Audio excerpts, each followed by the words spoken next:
Operation சிந்தூருங்கிறது வந்து பொட்டு அழிக்கிறது. கணவர் இழந்தால் பொட்டு இழந்தது, மனைவி இழக்கிறாங்க.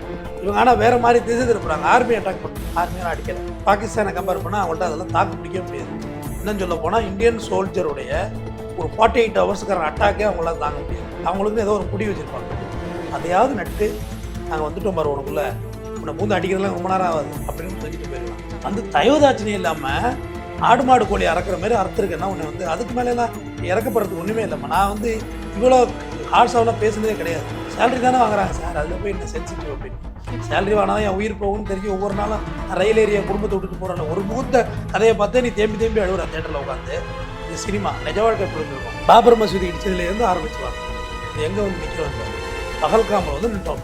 யாருமே தீக்கலையே. இப்போ இவர் வந்து 3வது வாட்டி பிரதமராக இருக்காருமா. பிரச்சனையை சொல்யூட் பண்ணியிருக்கணும்ல. அவ்வளோ சேஃபர் செக்யூரான இடத்துல எப்படிமா டெரரிஸ்ட் பூந்தாங்க? பார்டர் உள்ள ஃப்ளைட் இருக்குல்ல, அதெல்லாம் நிப்பாட்டிட்டாங்க. மக்களோட வாழ்வாதாரமே பாதிக்கப்படுது, நிம்மதி கெட்டு போயிடும். சண்டை போட்டால் நானும் அடிப்புங்கிறது போர் எச்சரிக்கை கிடையாதுமா. உடனே நான் காலி பண்ணுறேன்னு சொல்கிறது வந்து எவ்வளோ பெரிய வார்த்தை. 3 கடி போனால் அது எவ்வளோ பெரிய வார்த்தை. 140 கோடி மக்கள் தொகை உள்ள ஒரு பெரிய கட்சி, டெமோக்ரஸி கட்சியை 30 கோடி மக்கள் உள்ள இடத்துல சேலஞ்ச் பண்ணுறாங்கன்னா. கருப்பை புற்றுநோய் குறித்த சந்தேகங்களுக்கான தங்கம் ஹோப்பை இலவசமாய் அணுகுங்கள். வணக்கம் சார். இப்போ இந்தியா முழுக்க பேசிட்டு இருக்கிறது ஆப்ரேஷன் சிந்தூர் பற்றி தான் சார். பாகல்காம் அட்டாக் தொடங்கி நம்ம இந்திய ராணுவம் என்னதான் பண்ணிட்டு இருக்காங்க, இந்திய அரசு என்னதான் பண்ணிட்டு இருக்காங்கன்னு இந்தியாவில் இருக்க எல்லா மக்களுக்கும் கேள்வியா இருந்தது. இது மட்டும் வெறும் கேள்வியா தான் இருந்தது. டெய்லியும் நியூஸ்ல என்ன வந்துட்டு இருந்துச்சுன்னா இது பண்றாங்க அது பண்றாங்க, ஆனா எதுவுமே பண்ணலையே அப்படின்ற ஒரு ஏக்கம் இருந்தது.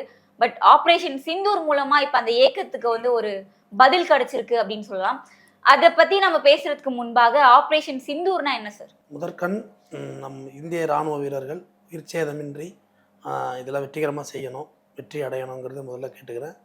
பகல்காமில் இறந்த அத்தனை பேருக்கும் என்னோட நினைவஞ்சலியும் சொல்லிக்கிறேன். ஆப்ரேஷன் சிந்தூருங்கிறது வந்து பொட்டு அழிக்கிறது. ஏன்னா அங்கே வந்து கல்யாணமான தம்பதிகள்லாம் வந்து அவங்க கொலை பண்ணாங்கல்ல, கணவர் இழந்தால் பொட்டு இழந்துறது, மனைவி இழக்கிறாங்க. ஸோ அதுதான் அதோட டைரக்ட் அர்த்தம் சிந்தூர் அப்படின்றது. இந்தியா முழுவதும் பேசலாமா, உலக நாடு பேசிகிட்டு இருக்குமா இந்த மேட்டரை பற்றி அப்படின்னா. நேற்று வந்து ட்ரம்ப்பு பேசுகிற வரைக்கும் இந்தியா மௌனம் காத்துச்சு. ஏன்னா எந்த சைடு யார் ஸ்டாண்ட் எடுக்கிறாங்கிறது முதல்ல தெரியணும். நீங்கள் நினைக்கிற மாதிரி ஒரு போர், இது வந்து போர் கிடையாது, அதையும் சொல்லிடுறேன். இது வந்து அங்கே இருக்க பயங்கரவாதிகள் முகாமாக அட்டாக் பண்ணுறாங்க. ரெண்டாமே இன்டர்நேஷ்னல் டெரரிஸ்ட்டு, எல்லா நாட்டுக்கும் அவங்க அச்சுறுத்தினவங்க.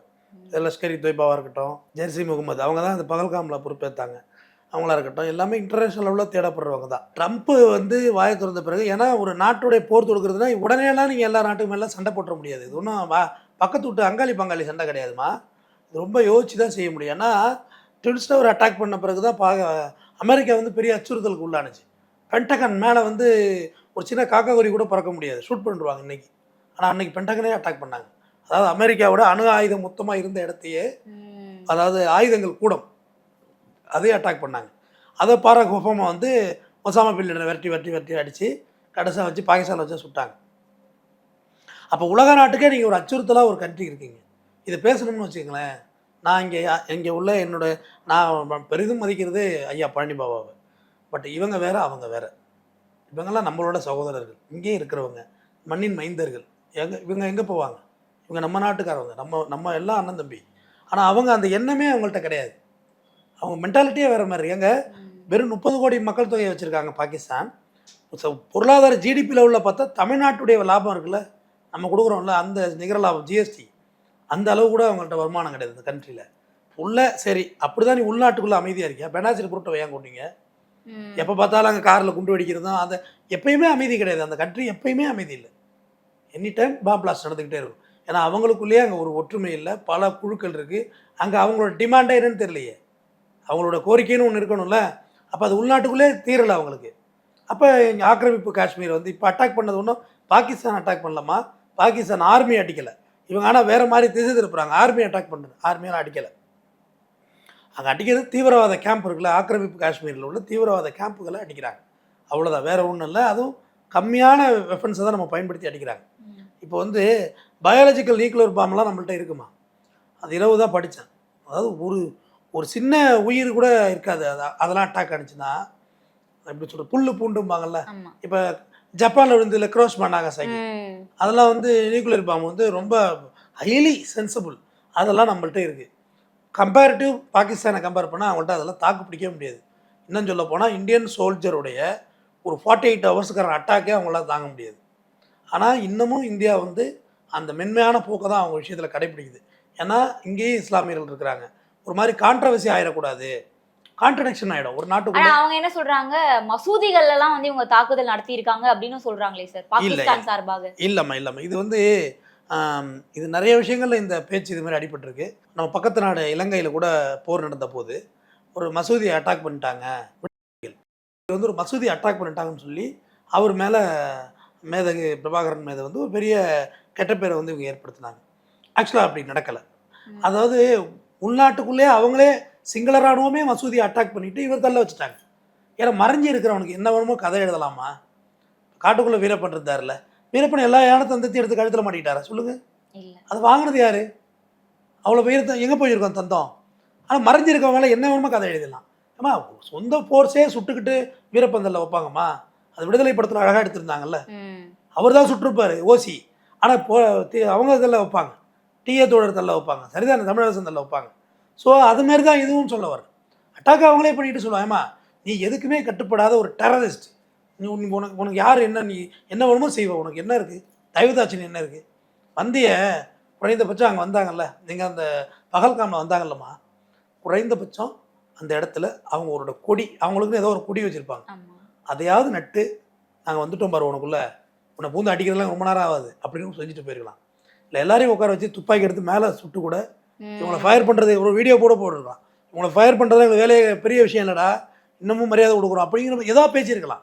ஆனால் 26 பேரை சாவடிச்சிட்டாங்க. வந்து தயவுதாட்சணியம் இல்லாமல் ஆடு மாடு கோழி அறக்கிற மாதிரி அறுத்துருக்கேன்னா உன்னை வந்து அதுக்கு மேலெல்லாம் இறக்கப்படுறதுக்கு ஒன்றுமே இல்லைம்மா. நான் வந்து இவ்வளோ ஹார்ஷாவெலாம் பேசுனதே கிடையாது. ஏன்னா நான் வந்து பழனிபாவை ரொம்ப நேசிக்கிறவன், அவரோட கருத்துக்களை ஏந்தி பேசுகிறவன். ஏன்னா என்னுடைய இஸ்லாமிய சகோதரருக்கு என்னை தப்பாக நினச்சிருவாங்க, ஒன் சைடாக பேசுகிறான் பாரு, சங்கி ஆகிட்டான்னு. சங்கியாவில் ஒன்றும் ஆகலை. ஒரு நாடு, அந்த நாட்டுக்கான அச்சுறுத்தல் உங்களால் தொடர்ந்து இருக்குது.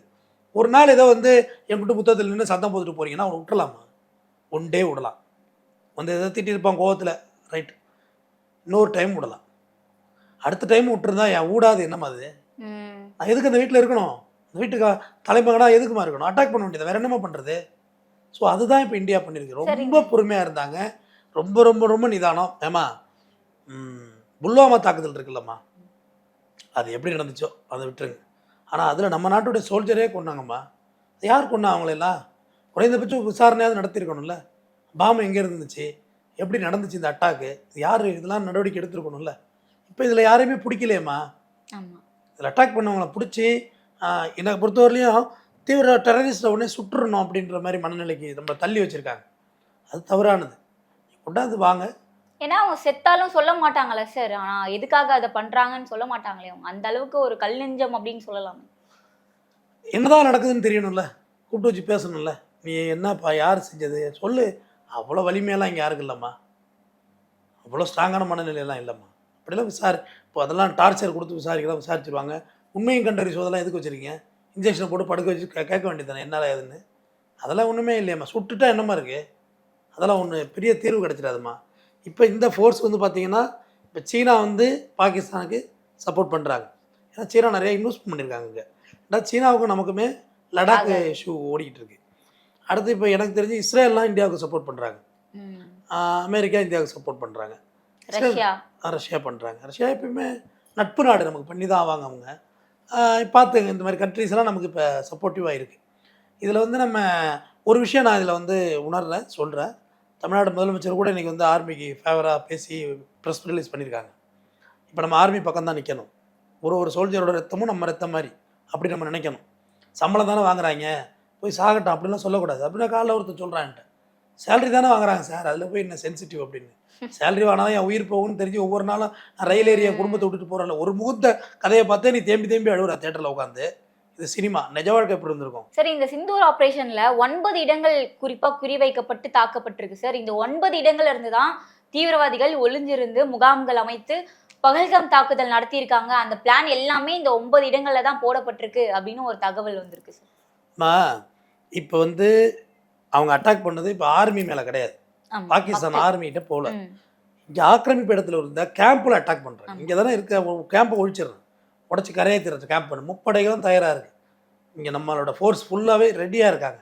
இப்போ ஒரு நாட்டுடைய சப்போர்ட்டு இப்போ வந்து 9 இடங்களுமே பொதுமக்களே அப்பாவி ஜனங்கள் மேலே அட்டாக் பண்ணல.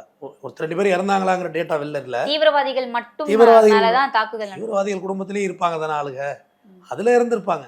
ஆனால் இவங்க யாரும் சிவிலியன்ஸ் கிடையாது. இதெல்லாம் வெல் ட்ரெயின்டு ஆர்ம்டு பயிற்சி பெற்ற டெரரிஸ்ட், இவங்க இன்டர்நேஷ்னல் டெரரிஸ்ட். இப்போ ட்ரம்ப் அவர்களுடைய பேட்டி வந்துச்சு இல்லையா, நிறைய நரேந்திர மோடி அவர்கள் மீது எனக்கு நிறைய விமர்சனம் உண்டு. என் நாட்டு பிரதமரில் நான் விமர்சிக்க தானே செய்யணும், அதானே டெமோக்ரஸி, அதுக்கு தான் நான் இந்த கண்ட்ரியில் இருக்கேன். நீங்கள் செய்கிற அக்கிரம அழிச்சாட்டு எங்களுக்கெல்லாம் நான் எதிர்ப்பு தான், அந்த மாற்று கருத்து கிடையாது. இதை வந்து ஒரு மதத்துக்கான நாடாக காமிக்கிறது. ஏன்னா இது செக்குலர் சிஸ்டம் நாடுமா, நம்ம எல்லா மதமும் எல்லா மொழியும் இங்கே பேசுவோம், எல்லா ஜாதியும் இங்கே இருக்கும், எல்லா மதமும் இங்கே இருக்கும், நம்மளோட சிஸ்டம் அது. பட் இவங்க ஒரு சார்புக்காக நிற்கிறது எனக்கு உடன்பாடு கிடையாது. இது அப்படியே கொஞ்சம் பின்னோக்கி போங்க. பாபர் மசூதி இடிச்சதுலேருந்து ஆரம்பிச்சுவாங்க, இது எங்கே வந்து நிற்கிறோம், இப்போ பகல்காமில் வந்து நின்றோம்.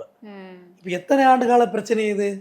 ஒரு நாள் 2 நாள் பிரச்சனையா? இல்லையே, யாருமே தீர்க்கலையே. இப்போ இவர் வந்து 3வது வாட்டி பிரதமராக இருக்காருமா, இந்த பிரச்சனையை சொல்யூட் பண்ணியிருக்கணும்ல. அவ்வளோ சேஃபர் செக்யூரான இடத்துல எப்படிமா டெரரிஸ்ட் பூந்தாங்க சொல்லுங்க? அவ்வளவு பேரு சார், ஒரு கேங்கே ஒரு குதிரை ஓட்டியை வச்சு உள்ளே போடுறாங்க. முத நாள் குதிரை ஓட்டி தான் அக்யூஸ்டுங்கிறாங்க, அடுத்த நாள் அவர் தான் துப்பாக்கியை பிடுங்கினாரு. மாறி மாறி ஸ்டேட்மெண்ட்டே மாறி மாறி இருக்குமா. ஆனால் இப்போ இதோட தமிழ்நாடு போலீஸ் பக்காவாக கொடுப்பாங்க ஸ்டேட்மெண்ட். இந்த மாதிரிலாம் பெரட்டிலாம் பேச மாட்டாங்க, ஓரளவு மாறலாம் கொடுத்துருவாங்க. அவங்க பெரட்டி பேசுகிறாங்க, ஒன்றா ஒன்று. அதுலேயே ஒரு டவுட் வருது இல்லை சார், அவ்வளோ கான்ஃபிடென்ஸான இடத்துல நீங்கள் எப்படி அட்டாக் பண்ணீங்க? புல்வாமா அவ்வளோ சேஃபர் செக்யூரான இடத்துல எப்படி அட்டாக் பண்ணீங்க? அப்போ ஒன்று டெரரிஸ்ட்டை ஒழிச்சு கட்டணும், இல்லை டெரரிசம் என்ன தேவை இருக்கோ அதை பேச்சுவார்த்தை நடத்தணும். எதுவுமே இல்லாமல் இப்படியே அப்பாவி ஜனம் செத்துக்கிட்டு இருக்கதா? நம்ம நாட்டு ராணுவ வீரரே நம்ம காக்க தவறு, இது நமக்கு வேதனையா இல்லையான்னு கேட்குறாரு. சோல்ஜரே நம்மளால் காப்பாற்ற முடியலமா, அப்போ நம்மளே எப்படி காப்பாற்றுறது?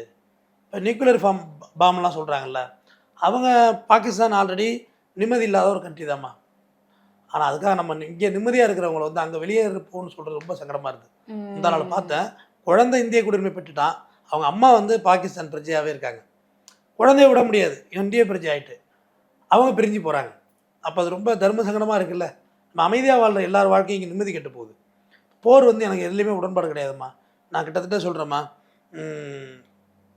ரஷ்யாவுக்கும் உக்ரைனுக்கு போர் நடக்குதுல்ல, கோவிட் முடிஞ்சுமா 2019 20லேருந்து நடக்குதுமா அந்த போர். 5 வருஷமாக போகிறாமா, இந்த போருக்கு ஒரு முடிவே இல்லையாம்மா. 5 வருஷமா. பக்கத்து நாடு இலங்கையிலம்மா எத்தனை வருஷமா, கிட்டத்தட்ட 20 40 30 35 வருஷம் இவர் தலைமையேற்றே போர் நடந்துச்சுமா. எவ்வளோ பேர் பலி ஆயிட்டாங்க. இந்த சைடு இல்லை, நீ செத்தாலே எனக்கு வலிக்குதுன்னு தான் நான் சொல்கிறேன். நீ எதிரியாக கூட இருந்துட்டு போனால் உன்னோட ரத்தம் எனக்கு வலிக்குது, எனக்கு அது சங்கடமாக இருக்குது. இது ஒன்று. காசாவில் இஸ்ரேல் காசா இன்னைக்கு எல்லாம் வந்து அப்படியே தேவதூதர்கள் பேர் கையை தூக்குவாங்க பாருங்க வந்து நின்றுட்டு. காசாவில் என்ன நடந்துச்சு, யார் அவனுமா இருக்கட்டியா, அப்படியே வரிசையாக 100 200 குழந்தைங்களோட படத்தை அடுக்கி வச்சிருக்குள்ள நமக்கு எவ்வளோ பெயின்ஃபுல்லாக இருக்குது. பிஞ்சுகள் என்ன பண்ணிச்சு, அந்த பிஞ்சில் 100 பேரில் யாரோ ஒருத்தர் 2 பேர் ஒன்று டெரரிஸ்டாக வந்திருக்கட்டும், அத்தனை குழந்தையுமா டெரரிஸ்ட்டு? அதெல்லாம் நம்ம ஜீரணிக்க முடியாது. போருங்கிறது எப்படி இருந்தாலும் தப்புமா. உக்ரைன் ரஷ்யா போரை பற்றி யாருமே பேசுறது இல்லையே. ட்ரம்ப் வந்தோன்னே போர் ஆஃப் ஆகும்னு சொன்னாங்க, ஆஃப் ஆகலையம்மா. வெயிட் பண்ணியிருந்தது சரி, இதாவது வந்து முடிக்கட்டுன்னு. ஒரு நாடு போர்லேருந்து திருப்பி மீண்டு ரெனோவேஷன் ஆகிறது ரொம்ப கஷ்டம். நீங்கள் இலங்கையெல்லாம் போனீங்கன்னா தெரியுமா, சித்தில மடைஞ்சி போச்சு.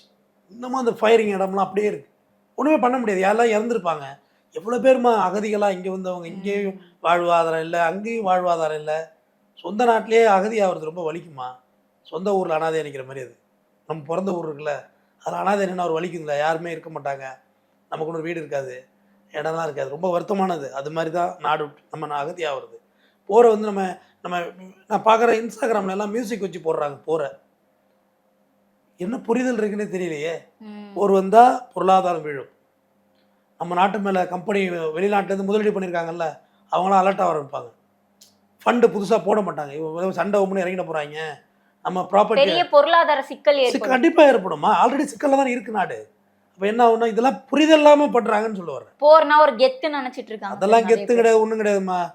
இன்வெஸ்ட்மெண்ட் பண்ணவெல்லாம் அப்படியே ஸ்டாப் பண்ணிக்குவாமா, இருக்கிற வரையும் அப்படியே பிஸ்னஸ் பண்ணுங்க, புதுசாக பணம் போட மாட்டாங்க, நிறைய பேர் வேலை இழப்பாங்க, பொருளாதாரம் இருக்காது, எக்ஸ்போர்ட் சுத்தமாக இருக்காது. இன்றைக்கே ஃப்ளைட்டெல்லாம் நிப்பாட்டிட்டாங்கம்மா, பார்டர் உள்ள ஃப்ளைட் இருக்குல்ல, அதெல்லாம் நிப்பாட்டிட்டாங்க. மக்களோட வாழ்வாதாரமே பாதிக்கப்படும். இப்போ நிம்மதி கெட்டு போயிடும். அவங்க ஆல்ரெடி நிம்மதி இல்லாமல் தான் இருக்காங்க. பாகிஸ்தான் சொல்கிறேன், அவங்க எப்பயுமே ஃபைட்டு மோடு தான், அவங்களுக்கு வேறு மோடே கிடையாது. அது சர்வசாதாரண துப்பாக்கி கலாச்சாரம். நம்மள்ட்ட துப்பாக்கி கலாச்சாரம் இல்லையம்மா, நம்ம ரொம்ப எளிமையான வாழ்வியல் வாழ்கிறோம். இதெல்லாம் போருக்கு பின்னாடி நடக்க போகிற பிரச்சனையை சொல்கிறேன். எக்ஸ்போர்ட் எதுவுமே ஆகாது, மீன்லேருந்து எதுவுமே எக்ஸ்போர்ட் ஆகாது, டோட்டலாக பிளாக் ஆகிடும். அப்போ ஒரு நாள் போருக்கே நமக்கு இவ்வளோ கணக்கு பண்ண தெரியுது. அப்போ ரஷ்யா உக்ரைன் என்ன பாடுபடுறாங்க. இன்றைக்கி ரஷ்யா வந்து நமக்கு ஃப்ரெண்ட்லியாக பேசுகிறாங்க. யார் ஃப்ரெண்ட்லியாக பேசுகிறாங்க? நீங்கள் அங்கே சண்டை போடுறது எப்படி சரி? சிம்பிளாக சொல்கிறோமா, ஒரு பிரச்சனையை சார்ட் அவுட் பண்ணாமல் கத்தி எடுத்து நம்மளே கொலை பண்ணுறோம்ல, அதுமாரி தான் போகிறோம். நம்ம பண்ணிக்கிட்டால் நம்ம பர்சனல் கொலை, நாடு மோதிக்கிட்டால் அது வார். அந்த வாருக்கு பிறகு எவ்வளோ பிரச்சனை இருக்கும். நம்ம கொலை பெற்று போனால் என்ன ஆகும்?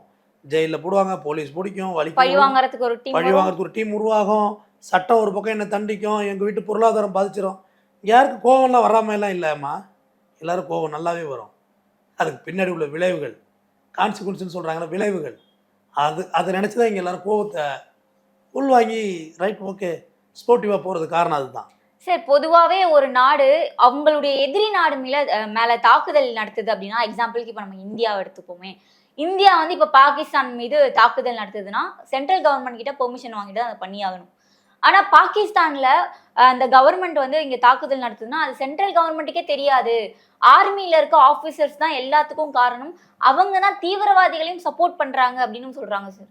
ஏம்மா, இப்போ பகல்காம் தாக்குதல் நடந்துச்சுல்ல, பாகிஸ்தான் ஒரே ஒரு கண்டனம் இல்லை, கண்டனம் கொடுத்துருந்தாலே பிரச்சனை இல்லையே. இங்கே பாருங்கள், இதுக்கு எங்களுக்கு சம்மந்தம் கிடையாது, இது நீங்கள் டெரரிஸ்ட் பண்ணது, நீங்கள் டெரரிஸ்ட் என்ன ஒன்றும் நடவடிக்கை எடுங்க, நாங்கள் அதுக்கு ஒத்துழைப்பு தர்றோம். தீவிரவாதிகளே சொல்லியிருந்தாங்க எங்களுக்கு சம்மந்தம் இல்லைன்னு. ஆனால் பாகிஸ்தான் கவர்மெண்ட் சொல்லல சார். கவர்மெண்ட் சொல்லலாமா? அப்போ குறைந்தபட்சம் நீங்கள் அப்போ அவங்களுக்கு உணவு கொடுத்து வளர்க்குறீங்கன்னு தானே அர்த்தம். உங்களுக்குன்னு ஒரு கேங்ஸ்டர் எப்பயுமே ரெடி பண்ணி வச்சுருக்கீங்க தானே பொருள். சொல்லலையம்மா, அவங்க டிக்ளேர் பண்ணணுமா, ப்ரெஸ் ரிலீஸ் பண்ண வேண்டியது தானே. எங்களுக்கு இதுக்கு சம்மந்தம் கிடையாதுங்க, நீங்கள் இது அவங்க பண்ணதுக்கு நாங்கள் பொறுப்பு கிடையாது, நீங்கள் என்ன நடவடிக்கையுமே எடுங்க, நாங்கள் கவர்மெண்ட் உங்களுக்கு சப்போர்ட் பண்ணுறதுல சொல்லணும். நீ அக்யூஸ்டை மறைச்சி வச்சுக்கிட்டு வெளில போய் இல்லைன்னு சொல்லுவியா? அவள் வீட்டில் அக்யூஸ் இருக்குன்னு நான் சொல்கிறேன், எங்கள் வீட்டு போலீஸ் வருது, உங்கள் வீட்டில் அக்யூஸ் இருக்காங்க நான் சொல்கிறேன், எங்கள் இல்லை இந்த அக்யூஸ் போய் எங்கே அட்டாக் பண்ணிடுறான், இந்த பாருங்கள் அவன் இங்கேருந்து அட்டாக் பண்ணியிருக்கலாம், பட் ஏன் நான் சொல்லியெல்லாம் அவன் அட்டாக் பண்ணலை அப்படின்னு அந்த கவர்மெண்ட் சொல்லியிருக்கணும்ல. நீங்கள் அவங்க மேலே என்ன நடவடிக்கைன்னு எடுத்துங்க, நான் ஃபுல் சப்போர்ட் பண்ணுறேன்னு சொல்லியிருக்கணும், எதுவுமே இல்லையே.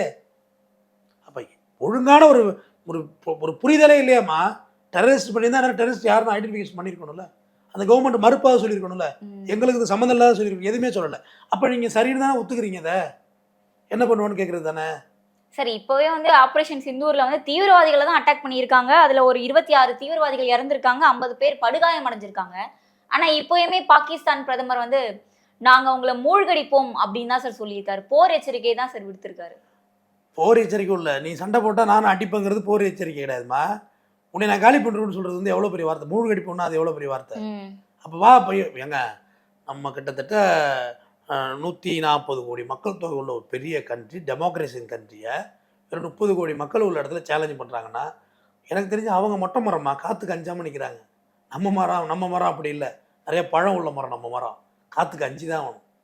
நம்ம மக்கள் அவ்வளோ செழித்தோங்கி இருக்காங்க, உலகமெங்கும் இருக்கிறாங்க. அப்போ வந்து நம்ம கொஞ்சம் எல்லாத்தையும் பக்குவமாக ஹேண்டில் பண்ணணும். ஆனால் அவங்க அதை பற்றி கேர் பண்ணிக்கவே இல்லை பாருங்களேன். பூந்தாதான் சொல்கிறேன், 48 hours இந்தியாவோட அட்டாக்கை தாங்க முடியாது. நேற்று ஒரு ஆர்மி ஆஃபீஸர் பேசியிருக்காரு பாருங்க, அங்கே தாக்க முடியாது, அவ்வளோ வெஃபன்ஸ் இருக்குது எங்கள்கிட்ட. ஆனால் அவங்கள்ட்ட என்ன இருக்குது, ஆனால் இன்னமும் அவங்க பேசிகிட்டு தான் இருக்காங்க, இதை சொல்லிக்கிட்டு தான் இருக்காங்க. ஏம்மா, வடகொரியான்னு ஒரு நாடுமா, கிங் ஜாங்மா, இன்றைக்கி வரைக்கும் அங்கே என்ன நடக்குதுன்னே தெரியல. அப்போ சர்வதேச லெவலில் வந்து அது என்ன நடக்குதுன்னு அது பார்த்துருக்குள்ள, அந்த கண்ட்ரிக்குள்ளே ஒரு வீடு ஊட்டியே கிடக்குது, ஆனால் உள்ள ஆளுங்க இருக்காங்க, அங்கே உள்ளே எப்படி அந்த ஆளுகளை ட்ரீட் பண்ணுறாங்கன்னு தெரியாதுன்னா போலீஸ் வச்சு அந்த வீட்டை உடச்சி பார்ப்போமா இல்லையா? வடகொரியா ஏன் பார்க்கல இன்ன வரைக்கும்? எல்லோரும் வந்து பெருமை பேசிக்கிறாங்கம்மா. ட்ரம்ப் வந்தால் பயங்கரமாக இருக்கும், ஆச்சா பூச்சாங்கிறாரு, அவர் மீட்டிங்கில் காதில் பூந்து சொல்கிறான். அவர் என்ன பாதுகாப்பில் இருந்தார்? ஏங்க, உலக நாடுகள்லேயே அதிக பாதுகாப்பு உள்ளது வந்து அமெரிக்க அதிபர் தான். அவர் மீட்டிங்கில் காதில் சுட்டான், மிஸ்பயர் ஆயிருந்தால் இங்கே பூந்துரும் புல்லட்டு. அவனை கொண்டு போய் விசாரிக்க அங்கனே சுட்டாச்சு, விதை முடிஞ்சு போச்சு. தேர்தலுக்காக ஒரு நாடகமாக கூட இருக்கலாம்ல. அதை தான் நானும் கேட்குறேன், அந்த நாடகம் என்னன்னு தெரியணும்ல, அது நாடகமோ உண்மையோ. ஏன்னா எனக்கு தெரிஞ்சு இவ்வளோ ரிஸ்க் எடுக்க முடியுமாங்கிறது பயமாகவும் இருக்குது. காதுங்கிறது இங்கே மாட்டுச்சா என்ன ஆகும் புல்லட்டு? அப்போ அதுவும் தெரியல, இதுவும் புரியல இவங்க பேசுகிறது விதம். சரி, இப்போ பாகிஸ்தான் வந்து இந்தியா மேலே எதிர்த்தாக்குதல் பண்ணுறாங்கன்னா, குறிப்பாக சவுத் இந்தியாவில் கல்பாக்கம் மேலே தான் தாக்குதல் நடக்கும் அப்படின்னு 90% சொல்லப்படுது இப்போதைக்கு. அப்படி கல்பாக்கம் மேலே தாக்குதல் நடத்தினா 15 மாவட்டங்கள் பாதிக்கப்படும்னு சொல்கிறாங்க சார். இன்னொன்று தெரியுங்களா, கல்பாக்கத்தில் தாக்குதல் நடத்த வேண்டாம், அது ஏற்கனவே பிளாஸ்ட் ஆனால் 15 மாவட்டம் பாதிக்கும். ஆனால் உலகமே வந்து இந்த அணு ஆயுதம் தயாரிக்கிறது வந்து நிப்பாட்டி வச்சிருக்குமா, அந்த அந்த அந்த கல்பாக்கத்தில் உள்ள இண்டஸ்ட்ரி இருக்குல்ல, அது ம். யூசுன பர்னானால இருக்காது. ஏன்னா செர்பியாவில் வெடிச்சது. அணு உலை வெடிச்சா எப்படி இருக்குன்னு போட்டு பாருங்க. செர்பியாவில் அந்த நாட்டுக்குள்ளே ஃப்ளைட்டே நுழைய முடியாது, ரொம்ப நாள் இருந்தது, வெறும் புகை. இங்கே அடித்தாலும் அதுதான் நிலைமை, சுத்தமாக அப்ப அதனாலதான் மெயினா கல்பாக்கம டார்கெட் பண்றாங்க. ஒரே பாம்பில் மொத்த வேலையை முடியுது இல்லை. அடிச்சதுன்னா நீங்கள் நினைக்கிற மாதிரிலாம் கல்பாக்கம் வெடிச்சதுன்னா நீங்கள் ஏதோ பாம்பு வெடிக்கும் கொஞ்சம் ஒதுங்கிக்கலாங்கிற மாதிரிலாம் இல்லை. ஒட்டுமொத்தமாக ஃப்ரீஸ் அவுட் ஆகிடுவோம். நம்ம போபால் விஷவாயு பார்த்தீங்களா, அப்படியே எல்லாம் அப்படியே ஃப்ரிஸாகி செத்து விழுந்தாங்களே பட்டுன்னு, அந்த மாதிரி தான் எகுருவோம் நம்ம எல்லாருமே. கல்பாக்கம் அதுதான், கூடங்குளம் அதுதான். அதோடு தான் மாமா ஒரு கண்ட்ரிலே ஒரு அணு மின் நிலையம் வைக்கிறதுக்கு அனுமதி கிடையாதுமா. வளர்ந்த நாடுகள் எதுவும் அணு மின் நிலையம் வச்சுருக்கான்? ரஷ்யா வச்சுருக்கானா, அமெரிக்கா வச்சுருக்கானா? எதுவுமே கிடையாது. கொண்டு போனப்பெல்லாம் க்ளோஸ் பண்ணிட்டாலும் இது தப்புடா, இது ரொம்ப பெரிய சிக்கல்றான்னு. ஆனால் நம்ம நாட்டில் குறிப்பாக தென் தமிழ்நாட்டில் 2 இருக்குது. ஒன்று கல்பாக்கம், இன்னொன்று கூடங்குளம். கூடங்குளம் மாதிரி ரொம்ப ஆபத்து இதெல்லாம். இப்போ நம்ம வந்து ஃபுல் ஃபோர்ஸ் இப்போ ஆர்மின்னு இவ்வளோ பாதுகாப்பான இடத்துல பகல்காமில் வந்து அட்டாக் பண்ண முடிஞ்சுது. நம்மளாம் என்ன பாதுகாப்பாக இருக்கோம்? நீங்களே சொல்லுங்கள். அதை சொல்லுங்க. நம்ம என்ன பாதுகாப்பில் இருக்கோம்? ஒன்றுமே கிடையாது. நமக்கு போலீஸை தான் தெரியும், வேறு யாரையுமே தெரியாது. ஸோ நம்ம அந்த பாதுகாப்பில் இல்லை. நமக்கு இன்னும் ப்ரொடெக்ஷன் அதிகப்படுத்தணும். அதோடு தான் எல்லா மாவட்டங்கள்லையும் அந்த ஆர்மி ஃபோர்ஸை வந்து எல்லா மாநிலங்களையும் டெஸ்ட் பண்ணாங்க. எல்லாருமே அலர்ட்டாக இருக்காங்களா, அதுக்கு ஒரு பயிற்சி. அது எவ்வளோ செலவாகும் தெரியுமாம்மா? ஒரு போர்னா ஒரு வெடினா சும்மாவாம்மா? ஒரு ஃப்ளைட்டு போனால் 23 கோடி 30 கோடி இப்படி போகுது. ஒன்று தவறி கீழே விழுந்து போயிட்டா நம்ம ஆர்மி ஆஃபீஸரும் செத்துருவாங்க, நம்ம பொருளாதாரமும் போயிடும். இவங்களுக்கு பயந்துக்கிட்டே நம்ம பூரா வெடிமுறையும் வாங்கி வச்சுக்கிட்டு ஸ்டாக் வச்சுக்கிட்டு எவ்வளோ இன்வெஸ்ட்மெண்ட்டு வித்தவுட் இன்ட்ரெஸ்ட்டில் உட்காந்துருக்கு தெரியுங்களா? துப்பாக்கி ரஃபேல்னு எவ்வளோ இன்வெஸ்ட்மெண்ட்டு, எந்த வருமானமும் கிடையாது. அதில் எல்லாம் அழிய போகிற பொருள், வெடிமருந்து அழிய தானே போகுது. ஸோ இதெல்லாம் வச்சுக்கிட்டு நம்ம உட்காந்துருக்க வேண்டியிருக்கு. ஒரு நிரந்தர தீர்வு எடுக்கணும் கண்டிப்பாக. இது ட்ரையலாக இருந்தாலும் சரி, போராக இருந்தாலும் சரி, இந்திய இராணுவமே வெற்றி பெறும், இந்தியாவே தலை நிமிரும். நன்றி சார். ஆபரேஷன் சிந்தூர் குறித்து ஒரு சரியான புரிதல் கொடுத்துருந்தீங்க. தொடர்ந்து பேசலாம். நன்றி. கருப்பை புற்றுநோய் குறித்த சந்தேகங்களுக்கான தங்கம் ஹோப்பை இலவசமாய் அணுகுங்கள்.